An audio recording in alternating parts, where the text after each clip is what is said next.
Bonjour la Bariateam, aujourd'hui j'aborde avec vous le thème de la grossesse dans le cadre d'une chirurgie bariatrique.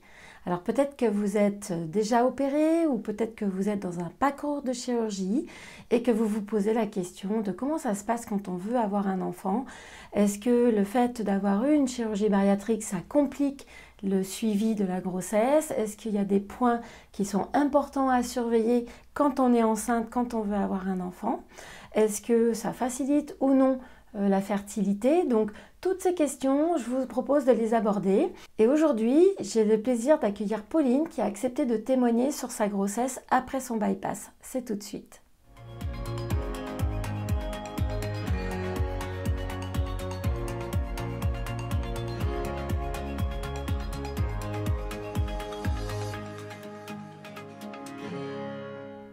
J'ai connu Pauline à peu près 1 an après son bypass. Elle ressentait des difficultés dans le cadre de cette chirurgie qui avait bousculé beaucoup de repères dans sa vie. Et on a fait le point. Et quelques mois plus tard, eh bien, j'ai eu l'heureuse surprise d'avoir un petit texto me disant « Anne-Gaëlle, je suis enceinte ». Alors c'est vrai qu'en général, on évite de faire un bypass pour les personnes qui veulent avoir des enfants après la chirurgie bariatrique. Et pour ça, je vous renvoie à la vidéo qui avait été faite par Marc Lepère sur qui choisit le type d'intervention. Et il avait bien expliqué le fait que quand ça s'adresse à des jeunes femmes qui sont en âge de procréer, on privilégie plutôt la sleeve, mais il arrive aussi qu'il peut y avoir des contre-indications qui empêchent d'avoir une sleeve et qui orientent vers le bypass. Le témoignage de Pauline, c'est vraiment un témoignage d'espoir pour dire que oui, avec un bypass, on peut aussi avoir une grossesse, on peut aussi avoir des enfants. Il faut prendre des précautions et pour ça, je vous propose d'écouter Pauline. Bonjour Pauline. Bonjour Anne-Gaëlle. Aujourd'hui, on aborde le thème de la grossesse après la chirurgie bariatrique parce que je sais qu'il y a beaucoup de gens qui posent la question, beaucoup de jeunes femmes qui n'ont pas vraiment accès à la PMA avant à cause de leur surpoids. Et du coup, toi, tu as eu une chirurgie bariatrique et ensuite, aujourd'hui, tu es l'heureuse maman d'un petit garçon. Exactement. Est-ce que tu peux nous redire un petit peu ton parcours de chirurgie, comment ça s'est passé pour toi? Oui, carrément. Alors j'ai fait un bypass en juin 2018, en fait, le 22 exactement. D'abord j'ai fait un parcours à peu près de 6 mois et après l'opération, et j'ai eu Malo, il est né le 26 juin 2020 et je suis tombée enceinte le 1er octobre 2019, donc un peu plus d'1 an après l'opération, le bypass, etc. Donc, et très facilement, hein, je pensais que ça allait être difficile, mais à 38 ans j'ai quand même eu un bébé en 2 mois après le fait d'avoir enlevé le stérilet. Oui, c'est vrai que souvent les chirurgiens préfèrent que la grossesse arrive plutôt 2 ans après la chirurgie. Toi, est-ce qu'on t'avait alerté? Est-ce que... Alors moi j'étais au courant hein, qu'il fallait pas avant 12 mois, ça c'était sûr, 18 mois de préférence et 2 ans, c'est ce qu'on préfère parce qu'effectivement on se stabilise au niveau du poids, etc. Donc c'est mieux, on n'est plus dans la perte pour éviter les carences et les problématiques liées à la grossesse et après au fœtus pour pas qu'il y ait de problèmes. Moi effectivement j'arrivais à un âge un peu avancé, hein, j'avais 38 ans, j'en ai 39 maintenant. On pensait que j'allais avoir du mal à tomber enceinte, donc on s'est dit que de toute façon, vu que autour de nous les gens avaient du mal à avoir un enfant, quand j'ai enlevé le stérilet, je pensais pas que 2 mois après je serais enceinte. Donc ça a été beaucoup plus rapide que ce qu'on pensait. Sûrement lié au fait que j'avais beaucoup perdu de poids aussi. Ça a été automatique et très rapide. Donc effectivement, on a commencé au bout d'1 an et demi et puis je suis tombée enceinte à 18 mois, donc post-op. Voilà. Super. J'étais encore dans une perte d'ailleurs et j'étais pas encore stabilisée. Et quand tu es tombée enceinte, qu'est-ce que tu t'es dit? À quoi est-ce que tu as pensé? Alors je me suis dit d'abord génial, trop bien. Après on se dit j'espère qu'il va vivre, etc. Et après je me suis dit par contre je savais par le biais de Céline Obesited et etc. que il fallait être suivi parce qu'il pouvait y avoir plein de carences. Enfin je savais que moi-même je pouvais être carencée avec un bypass parce que c'est quand même la chirurgie la plus compliquée dans le bariatrique. Et derrière, du coup, je suis allée prendre rendez-vous avec mon endocrinologue qui m'a suivi tout le parcours, où j'ai eu le droit à une prise de sang tous les mois, avec un contrôle tous les mois. Mon chirurgien que j'ai revu juste après l'accouchement aussi, parce que c'est pas lui qui m'a suivi pendant la grossesse, c'est l'endocrinologue plutôt.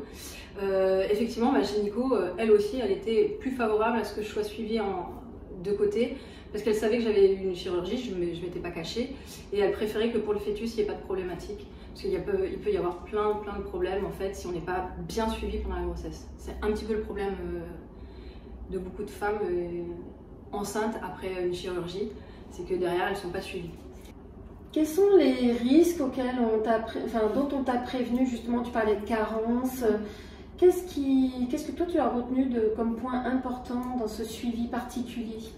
Alors de prendre ses vitamines tous les jours. J'en avais entre 7 et 9 à prendre par jour. C'était assez c'est compliqué, hein, à la fin on n'en peut plus. On fait aussi beaucoup le test du diabète. Derrière on m'a vraiment parlé des risques, hein. Il pouvait y avoir des malformations du bébé, le bébé pouvait être carencé, chétif, naître vraiment en avance aussi. Et il pouvait y avoir aussi des problèmes pour moi, pareil de carence, etc. D'ailleurs j'ai été carencée en fer, donc j'ai eu une perfusion de fer à l'hôpital. C'est pour ça aussi que j'ai pas été suivie tout le parcours aussi par ma gynécologue, et que j'ai été suivie au bout d'un moment par des spécialistes à la clinique. Je vais dire le nom, mais voilà. À la clinique aussi, où on préférait en fait que je sois vraiment cadrée. Un, parce que j'étais âgée, hein, parce qu'on n'arrêtait pas de me le répéter, et deux, parce qu'avec une chirurgie bariatrique, un gynéco a une limite en fait là-dessus. Il ne peut pas nous implémenter en vitamines qu'il faut, il ne demande pas au niveau des examens sanguins, il ne demande pas la totalité des examens qu'il faudrait pour le suivi et pour la grossesse, pour le bébé et pour la maman. Oui, parce qu'on sait bien, hein, qu'une chirurgie bariatrique, ça risque d'amener des carences. Et lorsqu'il y a une grossesse, ça augmente ce risque de carence, aussi bien pour la maman que pour le bébé. Et c'est encore plus significatif pour un bypass que pour une sleeve. Oui. Hein, en général, une maman, une jeune femme qui veut avoir un enfant, on va plutôt l'orienter vers une sleeve, mais pour toi, c'était pas possible. Alors moi, c'était pas possible parce que j'avais des ulcères à l'estomac. Oui. Donc dès le début, le chirurgien m'a dit je préférais qu'on parte sur un bypass. Alors moi j'ai dit c'est pas moi le patron, c'est vous, donc moi je suis. Bien sûr j'aurais préféré une sleeve qui est pas mal absorptive, où il y a moins de problèmes puisqu'on n'a pas de vitamine à vie, etc. Mais après mon corps ne voulait pas, voilà. Moi j'ai suivi tout le long en fait. J'ai été bête et méchante, j'ai continué à suivre ce qu'on me disait. Disciplinée, et à suivre toutes les recommandations. Tout. Ouais. Après l'opération, j'ai fait mes 6 semaines à 8 semaines de règles de... comment on appelle ça, de diversification alimentaire. Voilà. J'en suis en plein dedans avec mon fils d'ailleurs, donc voilà, ça me rappelle des souvenirs. Mais effectivement, j'ai tout suivi au cordeau en fait. Ouais. J'ai jamais fait un pas de côté. Ouais. Est-ce que tu as eu peur de prendre du poids? Est-ce que la question du poids était quelque chose d'important pour toi pendant la grossesse? Alors oui, mais comme j'étais descendue très bas, en fait j'étais descendue jusqu'à 51, j'étais descendue à 51 kg, hein. Je faisais un peu malade, etc. Les 10 premiers kilos de la grossesse ne m'ont pas posé de problème, parce qu'en fait je les ai pris en beaucoup de temps. C'est le dernier trimestre qui a été plus problématique, où là, effectivement, mes quantités, je remangeais comme mon conjoint, en fait, dans des assiettes normales et plus dans des petites assiettes. Effectivement, j'ai eu des envies, des folies. Hein. Je suis désolée, j'ai eu envie de glace. Hein, alors que tout le long, j'ai eu plutôt envie de fruits rouges, de viande rouge et de bananes. Là, j'ai eu envie à la fin de glace, de chocolat, enfin bref. C'est là où le dernier trimestre, c'est là où j'ai bien pris. Après, je me suis dit, c'est pas moi que je nourris, c'est plus mon fils. Donc effectivement, j'ai pris 20 kilos pendant la grossesse. Là, je suis à 62, donc effectivement, j'ai 11 kilos de plus qu'avant la grossesse. Mais Oui, déjà tu partais de très bas. Voilà, donc c'était pas un problème en soi de reprendre un peu de poids. Par contre, tu as eu l'impression que tu avais plus d'appétit, que tu avais plus envie de manger. Ah, c'était impressionnant. Alors par contre, c'est revenu. Oui. C'est pas revenu dans les 2-3 premiers mois où j'ai continué à manger un peu et je pense que c'est pour ça que j'ai pas perdu comme beaucoup perdent derrière après une grossesse. C'est que j'étais toujours sur des quantités et d'un seul coup mon corps s'est régulé. J'ai eu cette bouchée de trop que je n'ai pas eu pendant la grossesse. J'avais pas cette bouchée de trop pendant la grossesse. Et là, j'ai eu cette bouchée de trop où je me suis retrouvée à la mâcher et me dire, bah non, si je l'avale, ça va être un carnage. Où je l'ai recraché et je me suis dit, ah, mais ça y est, ça revient en fait. Tout doucement, c'est revenu et effectivement, là... Et du coup, tu as reperdu le poids que tu avais pris l'excédent de poids. Alors voilà, là je suis à 62, effectivement 2-3 kilos, repasser en dessous de la barre des 60, ça serait pas gênant. Après je suis bien dans mon corps. J'espère juste, c'est plus la prochaine, si je retombe enceinte, j'espère ne pas reprendre 20 kilos, parce que là on sera sur 82, là ça serait plus tendu. Mais effectivement, la question de poids elle est tout le temps là. Oui, elle est tout le temps là. Ouais. Et tu as eu peur de ne pas réussir à reperdre le poids quand tu voyais ce chiffre monter sur la balance, qu'est-ce que tu te disais? Alors à la fin, je me suis dit, ouf, va falloir pas dépasser les 70 quand même, ma grande, hein, parce que là, tu vas repartir dans quelque chose qui va pas te plaire. Donc j'ai essayé de me limiter, mais après je voyais bien que voilà, le bébé était plus fort que toi. Le bébé avait faim, donc et puis j'avais faim aussi, donc je mangeais. Après, je les ai perdus, je les ai pas perdus aussi vite que je voudrais, hein. Je stagne plutôt. Après, on me dit qu'une femme met 9 mois à reperdre, voire 1 an à reperdre en fait ce qu'elle a pris pendant la grossesse. Je m'inquiète pas en fait. Ouais. Je sais que derrière, dès que les salles auront rouvert, etc., je pourrais refaire du sport, je pourrais refaire des choses, etc. Donc voilà. Parce que moi j'ai besoin d'être coachée quand même au niveau du sport. Oui. Donc je peux pas faire du sport toute seule comme ça. Il faut vraiment que j'ai quelqu'un qui me pousse aux fesses. Donc voilà, donc je sais que ça va revenir. Après en retravaillant aussi, je pense que derrière reprendre un rythme de vie, retravailler, parce qu'à la maison, à s'occuper d'un petit, on a plus cette tendance à pas être... Tu es à côté, hein, et puis on n'est pas... Ton attention, elle n'est pas focalisée sur toi, elle est focalisée plutôt sur ton bébé. C'est ça, donc il y a des fois où il pleure pendant l'heure où je viens de me faire cuire quelque chose, il pleure parce qu'il ne veut pas faire la sieste ou des choses comme ça, et on en oublie de manger, et du coup on n'est plus du tout dans le rythme hyper précis d'une chirurgie bariatrique. Ouais. C'est important pour toi là maintenant de revenir dans ce comportement alimentaire post-chirurgie? Ah oui, alors pas que en fait, revenir à une vie normale, de autre chose que maman hein, déjà, et ensuite revenir dans des pratiques alimentaires que j'avais avant. Ouais. Donc voilà, la chirurgie bariatrique m'a appris aussi à un peu cuisiner. Alors je suis pas un grand maître de la cuisine, etc. Mais j'essaye d'avoir toujours un peu de viande, toujours des légumes et des féculents à chaque repas. J'essaye de garder ces choses-là en tête. Après, c'est du quotidien en fait. Hein. On rentre ça dans une routine. Ça doit être une routine. Et effectivement, pendant la grossesse, j'ai perdu cette routine-là. Parce que c'était plus mon instinct. Vous avez des instincts quand vous êtes enceinte que vous n'avez pas en temps normal. Des peurs, des craintes, donc voilà, mais j'étais une vraie mère louve, hein, personne ne devait approcher mon ventre par exemple. Donc après voilà, tout revient à la normale et il faut repartir sur un rythme. Ouais. C'est important en fait, derrière de se remettre dans le bypass en fait. Ouais. Enfin dans la chirurgie en fait et dans les protocoles. De ne pas oublier d'où tu es venue et de reprendre quelque part la vie d'avant, quoi. C'est ça, la grossesse. Exactement. Ouais. Parce que mine de rien, j'ai eu une chirurgie bariatrique, j'ai pas envie de devoir faire un bypass 2.0, j'ai pas envie de repartir dans mes travers, donc voilà.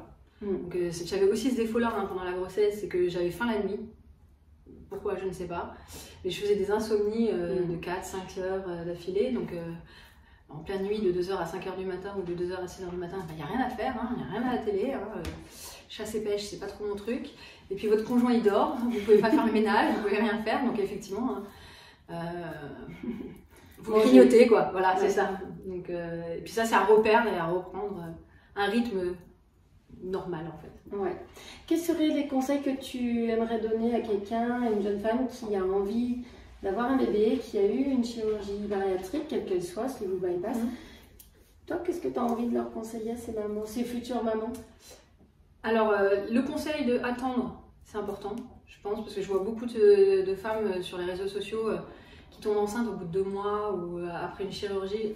Je trouve ça hallucinant parce que mon corps n'aurait pas été prêt. En fait, le corps n'est pas prêt à faire des yo-yo incessants non plus. Et puis, vous continuez à perdre, puisqu'on est dans la première année, hein, où on perd quoi qu'il arrive, quasiment. Donc, ça, c'est pas bien. Se faire suivre, absolument. Parce que votre gynéco, il n'est pas spécialisé en bariatrie, il n'est pas spécialisé en sleeve ou en bypass. D'être suivi, alors pas souvent les chirurgiens, mais l'endocrino ou le diététicien ou des choses comme ça qui vous suit avec des prises de sang tous les mois, un suivi tous les mois. Enfin, moi, j'avais ma pesée tous les mois avec mon endocrinologue. On réadaptait les vitamines suivant les résultats sanguins. Donc c'est hyper important, parce que c'est déjà très compliqué à l'heure actuelle d'avoir un bébé en bonne santé, sans faire de fausses couches, sans machin, etc. Moi j'avais décidé de me mettre toutes les chances de mon côté. Et surtout, pas forcément que pour moi, mais surtout pour mon bébé en fait. Vu qu'il n'y a que 30% que mon corps assimile, je voulais que lui ait cette chance de... J'avais pas envie d'être le facteur d'un problème génétique pour mon enfant. Donc ça c'est hyper important et je pense que ça ne peut être, c'est que par un suivi vraiment cadré, etc., qu'on peut arriver à quelque chose de bien. Bah, écoute, merci beaucoup Pauline pour ton témoignage. Je pense que ça va éclairer pas mal de personnes, j'espère, donner de l'espoir à beaucoup de jeunes femmes parce que c'est vrai que la question du désir d'enfant, c'est une vraie question, ça touche beaucoup de jeunes femmes qui sont en obésité et de voir que après la chirurgie, on peut avoir un bébé, ça peut très bien se passer. Hyper bien, j'ai une super grossesse moi. Voilà. Sans vomissement, sans rien. Voilà. Que du bonheur. Super. J'ai le plus beau bébé du monde, donc voilà. On n'en doute pas. Merci Pauline. Merci Anne-Gaëlle. Merci beaucoup Pauline pour ton témoignage. Je suis sûre qu'il va rassurer, inspirer un certain nombre de femmes qui veulent avoir un enfant après une chirurgie bariatrique. Et vous qui nous regardez, si cette vidéo vous a été utile, n'hésitez pas à mettre des commentaires en dessous. Dites-nous ce qui s'est passé pour vous, racontez-nous votre histoire. C'est toujours enrichissant d'avoir les témoignages des uns et des autres, de vous suivre les différents parcours, parce que chaque histoire est une aventure humaine différente. Si vous pensez que ça peut être utile à quelqu'un que vous connaissez, n'hésitez pas à la partager dans vos réseaux sociaux. Et puis, si vous n'êtes pas encore abonné à cette chaîne, vous avez un bouton juste en dessous pour vous y abonner. Et puis, si vous voulez aller plus loin avec Bariateam, téléchargez le guide qui vous est offert pour savoir par où commencer. Je vous dis à très bientôt pour une prochaine vidéo.